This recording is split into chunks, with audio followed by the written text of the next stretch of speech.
আল্লাহ তাআলা বলছেন মির রিবাতিল খাইল, ঘোড়া প্রস্তুত করো। ঘোড়া কেন বলা হলো? ইমাম ইবনে জারির তাবারি বলেছেন আর রিবাত ওয়া ইদাদুল খাইল ওয়া তাকঈদুহা ফি সাবিলিল্লাহি লিল কিতাল।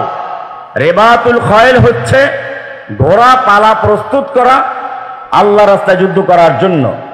কুরতুবী রাহমাতুল্লাহ বলেছেন আনতুরবাতা আল খাইল লিল জিহাদ ওয়া তুলাফা ওয়া তুহাইয়া ওয়া তুদাররাবা আলাল কিতাল।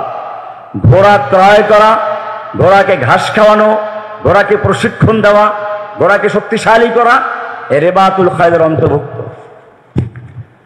এই ঘোড়ার ভিতরে কতগুলো জিনিস আছে এখানে আল্লাহ তাআলা ইঙ্গিত করেছেন। রিবাতুল খাইল এর জন্য কি কি প্রয়োজন? রিবাতুল খাইলের জন্য প্রয়োজন আছে ইসরাউল খাইল ওমা ইয়াহিল্লু মাহাল্লাহা মিন ওয়াসাইল তানাক্কুল ওয়াল ইহতিহাম। ঘোড়া কিনা অথবা এর সাথে আধুনিক যানবাহন যা তার বিকল্প হিসেবে বর্তমানে আছে এগুলো ক্রয় করা। ঘোড়া এবং ঘোড়ার বিকল্প বর্তমান পর্যন্ত যা আছে। 2 নম্বর এদাদুল ইস্তাবালাত মাসানিউন নিআল ওয়াল লুজুম আসরুজ। ঘোড়ার জন্য লাগামের প্রয়োজন হয়। লাগাম প্রস্তুত করার জন্য কারখানা তৈরি হবে। এরকম ঘোড়ার জন্য ঘোড়ার পায়ে লোহার পাত বসাতে হয়, নতুবা দেখা যাবে ঘোড়া যখন দৌড়ায় পাথর ঢুকে পড়বে, কাটা ঢুকে পড়বে, ঘোড়ার পা নষ্ট হয়ে যাবে। সেই জন্য ঘোড়ার পায়ে এক ধরনের লোহা বসাতে হয়, নাল বলে ওটাকে, নাল। আমি দেওবন্দে দেখেছি মাদ্রাসার পাশেই একটা এলাকা আছে, এলাকার নাম হচ্ছে নাল বন্ধ এলাকা। মানে ওই এলাকার লোকদের কাজে ছিল ঘোড়ার পায়ে এই নাল পরানো। লোহাটাকে গরম করে এরপরে ঘোড়ার পা পরিষ্কার করে নিচে ওর সাথে লাগিয়ে দেয়, আগুন জ্বলে যায়, ধোঁয়া বের হয়ে যায়। তো এগুলো করা, আস্তাবল তৈরি করা। তাহলে ঘোড়া কিনতে টাকার প্রয়োজন আছে, ঘোড়ার রাখার জায়গা, ঘোড়ার জুতা পরানোর ব্যাপার, এরপরে ঘোড়ার লাগাম পরাতে হবে, এরপরে ঘোড়ার জিন লাগাতে হবে। এই সবগুলোই ঘোড়ার মির রিবাতিল খাইল অন্তর্ভুক্ত। এরপরে আসবে এদাদুল ফারিস আল্লাযী ইয়ামতাতিহা ওয়া তাদরিবুহু আলাল ফুরুসিয়্যা। ঘোড় সওয়ার প্রস্তুত করা, তাকে প্রশিক্ষণ দেওয়া, ঘোড়া চালাবে, ঘোড়ায় বসা। ঘোড়া তো কিনলেই হবে না, ঘোড়া যখন দৌড় দিবে তখন দেখা যাচ্ছে তার উপরে লোকা পড়ে বেহুশ হয়ে পড়ে আছে, এজন্য তাকে প্রশিক্ষণ দিতে হবে, এটার অন্তর্ভুক্ত। এরকম তাওফীরুত তাআমি ওয়াল আলাফ ওয়াল ইনায়া বিল বাতরিয়া, ঘোড়ার খাবার, চারা, পশু চিকিৎসা ইত্যাদি ব্যবস্থা করতে হবে।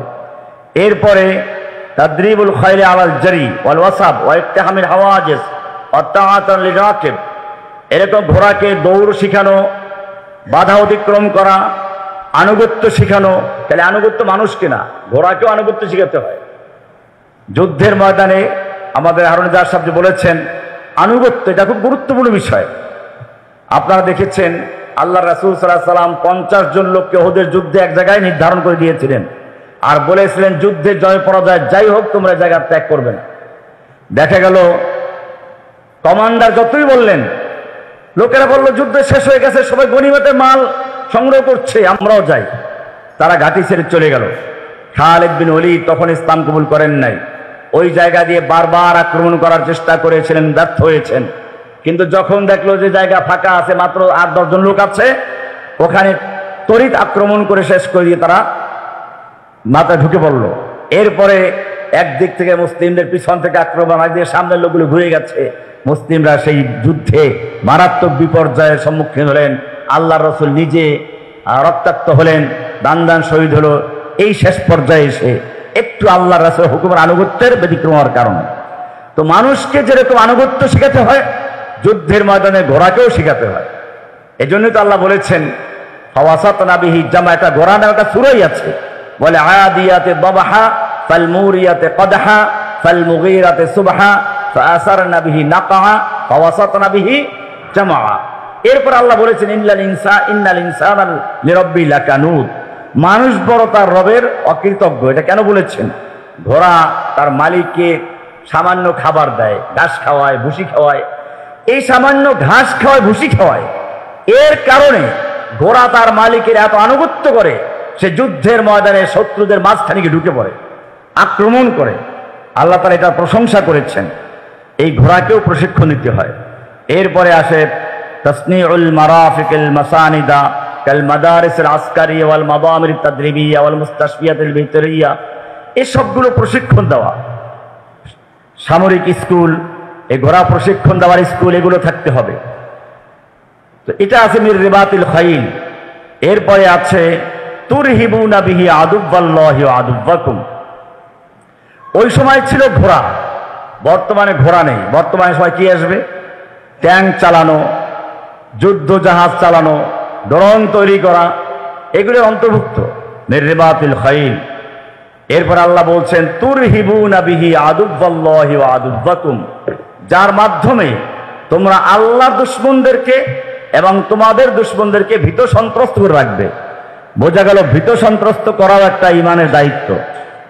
আদুব্বাল্লাহি, আল্লাহর দুশমন আগে বলা হয়েছে, ও আদুব্বাকুম তারপরে তোমাদের দুশমনদেরকে। বোঝা গেল মুমিনদের দুশমন যারা, আল্লাহর দুশমন তারা, আল্লাহর দুশমন যারা, মুমিনদের দুশমন তারা। তবে মুমিনরা যুদ্ধ করবে নিজের স্বার্থে না, বরং আল্লাহর দুশমনদেরকে মোকাবেলা করার জন্য। এই কারণে আদুব্বাল্লাহি আগে উল্লেখ করা হয়েছে আল্লাহর দুশমনদেরকে। আল্লাহর দুশমন দুই রকম, আমাদের দুশমন দুই রকম। এক দল হচ্ছে প্রকাশ্য শত্রু, সেটা হচ্ছে যেটা আয়াতে উল্লেখ করা আছে তুরহিবুনা বিহি আদুব্বাল্লাহি ওয়া আদুব্বাকুম, যার মাধ্যমে তোমরা ভীত সন্ত্রস্ত করে রাখবে আল্লাহ দুশমনদেরকে এবং তোমাদের দুশমনদেরকে। এই দুশমন হচ্ছে ইহুদিরা, এই দুশমন খ্রিস্টানরা, এই দুশমন হচ্ছে মুশরিকরা, এই দুশমন মুনাফিকরা, এই দুশমন হচ্ছে প্রকাশ্যভাবে যারা নাস্তিক মুরতাদ ইসলামের বিরুদ্ধে কথা বলে তারা। এরপরে আল্লাহ বলছেন ওয়া আখারিন, আরেক দল আছে মিন দুনিহিম লা তা'লামুনাহুম, আরেক দল শত্রু আছে যাদেরকে তোমরা চিনো না। ওরা ছিল প্রকাশ্য দুশমন। আরেক দল শত্রু আছে যারা প্রকাশ্য নয়, যাদেরকে তোমরা চিনো না, আল্লাহ তাআলা চিনেন। এরা কারা? এরা হচ্ছে আল জাওয়াসিস আল্লাযীনা লা তুরিফু উজুহাহুম। আল জাওয়াসিস গোয়েন্দা, আল্লাযীনা লা তুরাফু উজুহুম, যাদের চেহারা জানা যায় না, গুপ্তচর, এজেন্ট, যাদেরকে চিনা যায় না। দুই নম্বর আল ইলামুল মুদাল্লিল আল্লাযী ইয়াজরাউ সুম ফিল আসাল, ওই সকল মিডিয়া টিভি চ্যানেল যারা গোপনে ইসলাম বিরোধী প্রচারণা চালায়, যারা মধুর মধ্যে বিষ ঢেলে দেয়। আপনারা দেখেছেন ঢাকায় দিনে দুপুরে একটা লোককে পিটিয়ে হত্যা করা হয়েছে। লোকটা দাঁড়িয়ে আছে, নামও তার সোহাগ, ওর ছোটবেলার নাম আছে, প্রত্যেকে তো ছোটবেলার নাম থাকে। চেহারা সুন্দর ছিল হয়তো, সেজন্য তার মা তাকে ডাকে লাল চাঁদ। প্রথম আলো কৌশলে তার মূল নামটা বাদ দিয়ে ছোটবেলার সেই নামটা লাল চাঁদ নিয়ে সংবাদ করেছে, লাল চাঁদকে পিটিয়ে হত্যা করেছে, অর্থাৎ হিন্দু। ইন্ডিয়ার পত্রিকাগুলো সেটা প্রচার করেছে লাল চাঁদ নামক এক হিন্দুকে পিটিয়ে হত্যা করা হয়েছে। দেখেন কিভাবে এরা চরমভাবে, এটাই বলা হয়েছে আল ইলাম আল মুদাল্লিল আল্লাযী ইয়াজরাউ সুম ফিল আসাল, ওই সকল বিভ্রান্তকারী হলুদ সাংবাদিকতা যারা মধুর মধ্যে বিষ ঢেলে দেয়, অর্থাৎ যারা গোপনে ইসলাম বিরুদ্ধে চক্রান্ত করে, মিথ্যা সংবাদ পরিবেশন করে। এরপরে আর নিজামুল ইকতিসাদি আর রাসমালি আল্লাযী ইউনহিকুল উম্মাতা ওয়া ইউখদিহা বিদ-দীওয়ান ওয়াল ফারাইদ, অর্থাৎ ওই সকল অর্থনৈতিক প্রতিষ্ঠানগুলো, আর্থিক প্রতিষ্ঠান যেগুলো সুদ ভিত্তিক অথবা ইসলামকে ধ্বংস করার জন্য চক্রান্তে লিপ্ত আছে, নারীদেরকে তার সদস্য বানানো হয়, শুধুমাত্র নারীদেরকেই সদস্য করা হয়, নারীদের মাধ্যমে ঋণ বিতরণ করা হয়। কারণ তারা জানে মানুষ মুরগির ফার্ম করে, মুরগার না। মানুষ বলদের ফার্ম করে না, গাভীর ফার্ম করে।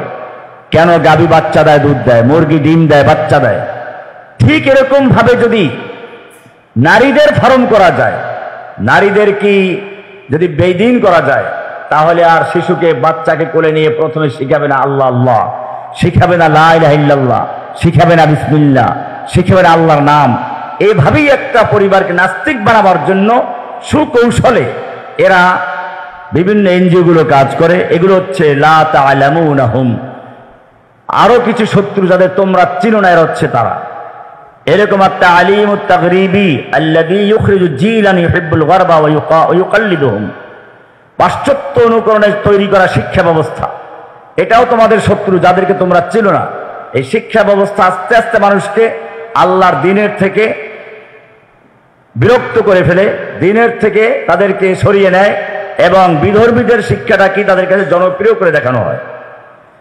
এমনিভাবে মাইয়া আমালুন আমিনাদ দাখিল তাবদীল ইসলাম বিইসমি তানভীর আবিল ইসলাহ, বিভিন্ন সংগঠন আছে যারা সামাজিক সংগঠন, সমাজের কল্যাণমূলক কাজ করে, তথাকথিত সংস্কারবাদী যারা ইসলামের ভিতরে বসে ফিতনা ছড়ায়, এনজিও মানবাধিকার সংগঠন যারা বিভিন্ন অজুহাতে মুসলিম সমাজে হস্তক্ষেপ করে থাকে, এরাই হচ্ছে সেই লোকগুলো। আল্লাহ তাদের সম্পর্কে বলেছেন ওয়া আখারুনা মিন দুনিহিম লা তা'লামুনাহুম, আরো কিছু শত্রু আছে যাদেরকে তোমরা চিনো না, আল্লাহু ইয়া'লামুহুম, আল্লাহ তাদেরকে চিনেন।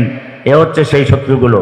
মিডিয়া শক্তি, অর্থনৈতিক আধিপত্য, প্রযুক্তি নিয়ন্ত্রণ, শিক্ষা ব্যবস্থার প্রভাব, গোয়েন্দা সংস্থা, মিত্র সরকারকে পরিচালনা, পাবলিক ওপিনিয়ন নিয়ন্ত্রণ, এই সবগুলি হচ্ছে আখারিনা মিন দুনিহিম, সেই সকল শত্রু যাদেরকে আমরা চিনি না, আল্লাহ তাআলা চিনেন, আল্লাহ তাআলা জানেন।